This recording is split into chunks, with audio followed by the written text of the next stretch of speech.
4ನೇ ತರಗತಿಯ ಕಲಿಕನ್ನಡದ ಪಾಠ ಕೆಂಪರಾಜು ಪಾಠದ ಒಂದು ಸಹನೆ ಪಾಠದ ಒಂದು ಕ್ವೆಶ್ಚನ್ ಆನ್ಸರನ್ನು ನೋಡೋಣ.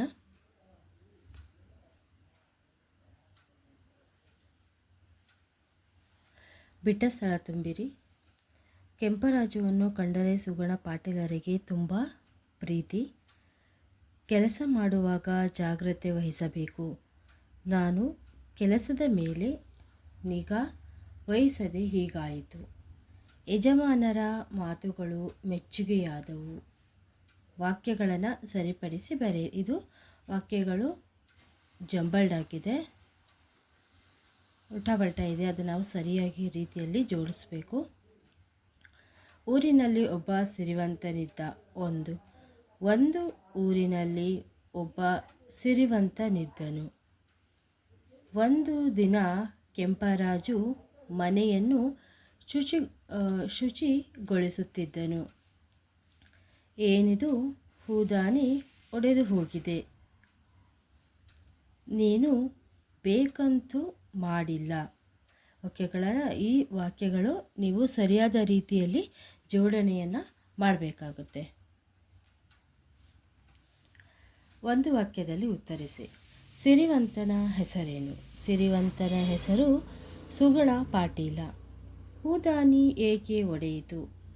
ಹೂದಾನಿ ಮೇಜು ಒರೆಸುವಾಗ ಹೂದಾನಿ ಒಡೆದು ಹೋಯಿತು. ನಿಷ್ಠಾವಂತ ಸೇವಕನ ಹೆಸರೇನು? ನಿಷ್ಠಾವಂತ ಸೇವಕನ ಹೆಸರೇನು? ನಿಷ್ಠಾವಂತ ಸೇವಕನ ಹೆಸರು ಕೆಂಪರಾಜು. ಕೆಂಪರಾಜುವಿಗೆ ಸುಗುಣ ಪಾಟೀಲರ ಯಾವುದು ಮುಖ್ಯ ಎಂದು ಹೇಳಿದರು? ಸುಗುಣ ಪಾಟೀಲರು ಕೆಂಪರಾಜುವಿಗೆ ಏನು ಮುಖ್ಯ ಅಂತ ಹೇಳಿದ್ರು?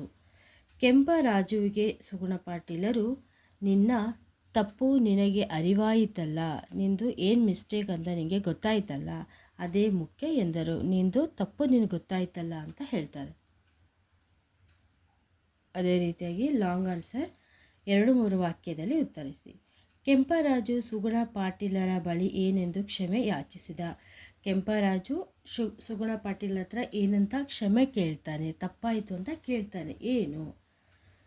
ನಾನು ಕೆಲಸದ ಮೇಲೆ ನಿಗಾ ವಹಿಸದೆ ಹೀಗಾಯಿತು. ನಾನು ಕೆಲಸದ ಮೇಲೆ ಕಾನ್ಸಂಟ್ರೇಷನ್ ಮಾಡಿಲ್ಲ. ನಿಮ್ಮ ಇಷ್ಟದ ಹೂದಾನಿ ಹಾಳಾಯಿತು ಅಥವಾ ಒಡೆದು ಹೋಯಿತು. ನಿಮ್ಮ ಇಷ್ಟದ ಒಂದು ಹೂದಾನಿ ನಾನು ಹೊಡೆದು ಹಾಕಿದೆ. ನನ್ನದೇ ತಪ್ಪು, ಅದು ಮಿಸ್ಟೇಕು ನಂದೇ. ಇನ್ನೊಮ್ಮೆ ಇಂತಹ ತಪ್ಪು ಮಾಡುವುದಿಲ್ಲ. ನಾನು ಇನ್ನೊಂದು ಸತಿ ಈ ಥರ ಮಿಸ್ಟೇಕ್ ಮಾಡೋದಿಲ್ಲ. ದಯವಿಟ್ಟು ಕ್ಷಮಿಸಿ, ನನ್ನನ್ನು ದಯವಿಟ್ಟು ಕ್ಷಮಿಸಿ, ಫರ್ಗಿವ್ ಮೀ ಎಂದು ಕೆಂಪರಾಜು ಸುಗುಣ ಪಾಟೀಲರ ಬಳಿ ಕ್ಷಮೆ ಯಾಚಿಸಿದ. ಕೆಂಪರಾಜು ಯಾರು? ಕೆಂಪರಾಜು ಬಂದು ಮನೆ ಕೆಲಸದವರು. ಸುಗುಣ ಪಾಟೀಲ ಓನರ್. ಅವ್ರ ಬಗ್ಗೆ ಕ್ಷಮೆಯನ್ನು ಕೇಳ್ತಾರೆ.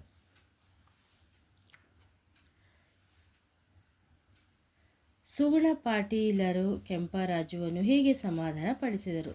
ನೋಡಿ, ಓನರ್ ಅವರ ಕೆಲಸದ ಹಾಳುಗಳನ್ನ ಯಾವ ರೀತಿಯಾಗಿ ಸಮಾಧಾನ ಮಾಡ್ತಾರೆ. ಕೆಂಪ ನೋಡಿ, ಶಾರ್ಟಾಗಿ ಕೆಂಪ, ನೀನು ಬೇಸರ ಮಾಡಿಕೊಳ್ಳಬೇಡ, ನೀನು ಬೇಜಾರು ಮಾಡ್ಕೋಬೇಡ. ಅದು ನನ್ನ ನೆಚ್ಚಿನ ಹೂದಾನಿಯೇ ಇರಬಹುದು, ಅದು ನನ್ನ ಫೇವ್ರೆಟ್ ವಾಸ್ ಇರ್ಬೋದು. ಹಾಗಂತ ನಿನ್ನ ಮೇಲೆ ನನಗೆ ಕೋಪವೇನೂ ಇಲ್ಲ, ನನಗೆ ನಿನ್ನ ಮೇಲೆ ಬೇಜಾರೇನೂ ಇಲ್ಲ. ನಿನ್ನ ತಪ್ಪು ನಿನಗೆ ಅರಿವಾಯಿತಲ್ಲ, ನಿನ್ನ ಮಿಸ್ಟೇಕ್ ನಿನಗೆ ಅರ್ಥ ಆಯ್ತಲ್ವ. ಇದೇನು ಪ್ರಮಾದವೂ ಅಲ್ಲ, ನೀನು ಹೊಡೆದಾಕಿದ್ದು ಇದೇನು ತುಂಬ ಡೇಂಜರಸ್ಸೂ ಅಲ್ಲ. ನಿನ್ನ ತಪ್ಪು ನಿನಗೆ ಅರಿವಾಯಿತಲ್ಲ, ಅದೇ ಮುಖ್ಯ. ಇನ್ನು ಮುಂದೆ ಎಚ್ಚರ ವಹಿಸಿಕೊಂಡು ಕೆಲಸ ಮಾಡು ಎಂದರು. ನೆಕ್ಸ್ಟು ನೀನು ಕಾನ್ಸಂಟ್ರೇಷನ್ ಮಾಡಿ, ನೀನು ಎಚ್ಚರ ವಹಿಸಿ ಅವೇರ್ನೆಸ್ ಆಗಿ ನೀನು ಕೆಲಸವನ್ನು ಮಾಡ್ಕೊಂಡು ಹೋಗು. ಪದಗಳ ಅರ್ಥವನ್ನು ಬರೆಯಿರಿ. ಸದ್ಗುಣ, ಒಳ್ಳೆಯ ಗುಣ. ಪ್ರಾಮಾಣಿಕ, ಸತ್ಯವಂತ.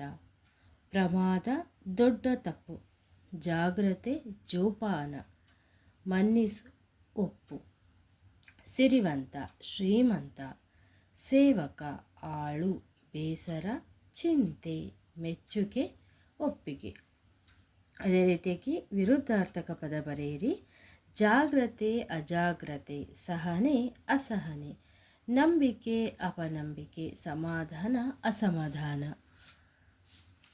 ಅಂಕಣದಲ್ಲಿ ಕೊಟ್ಟಿರುವ ಪದಗಳನ್ನು ಗೌರವ ಸೂಚಕ ಪದಗಳನ್ನು ಆಯ್ಕೆ ಮಾಡಿ ಖಾಲಿ ಅಂಕಣದಲ್ಲಿ ಬರೆಯಿರಿ. ಇಲ್ಲಿ ಯಾವುದು ರೆಸ್ಪೆಕ್ಟೆಡ್ ವರ್ಡ್ಸ್ ಇದೆ, ನಾವು ರೆಸ್ಪೆಕ್ಟ್ಫುಲ್ ಮಾತಾಡೋ ವರ್ಡ್ಸ್ ಯಾವುದಿದೆ ಅದನ್ನು ತೆಗೆದ್ಬಿಟ್ಟು ಇಲ್ಲಿ ನಾವು ಬರಿಬೇಕಾಗುತ್ತೆ. ಸ್ವಾಮಿ ನೋಡಿ, ಇಲ್ಲಿ ಅವನು, ಸ್ವಾಮಿ, ಯಾರವನು, ಬಾರೋ, ಇದೆಲ್ಲ ರೆಸ್ಪೆಕ್ಟೆಡ್ ಅಲ್ಲ, ಬಾರೋನು ಮತ್ತು ಅವನು.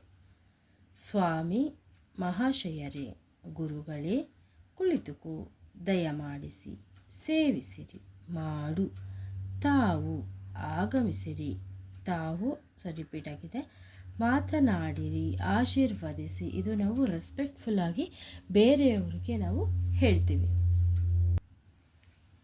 ಇಲ್ಲಿ 4 ಒಂದು ಪದವನ್ನು ಕೊಟ್ಟು ಮಧ್ಯದಲ್ಲಿ 4 ಈ ಥರ ಕೊಟ್ಟಿದ್ದಾರೆ. ನಾವು ಅದನ್ನು ಸೇರಿಸ್ಕೊಂಡು ಇದರಲ್ಲಿ ಬರೀಬೇಕು.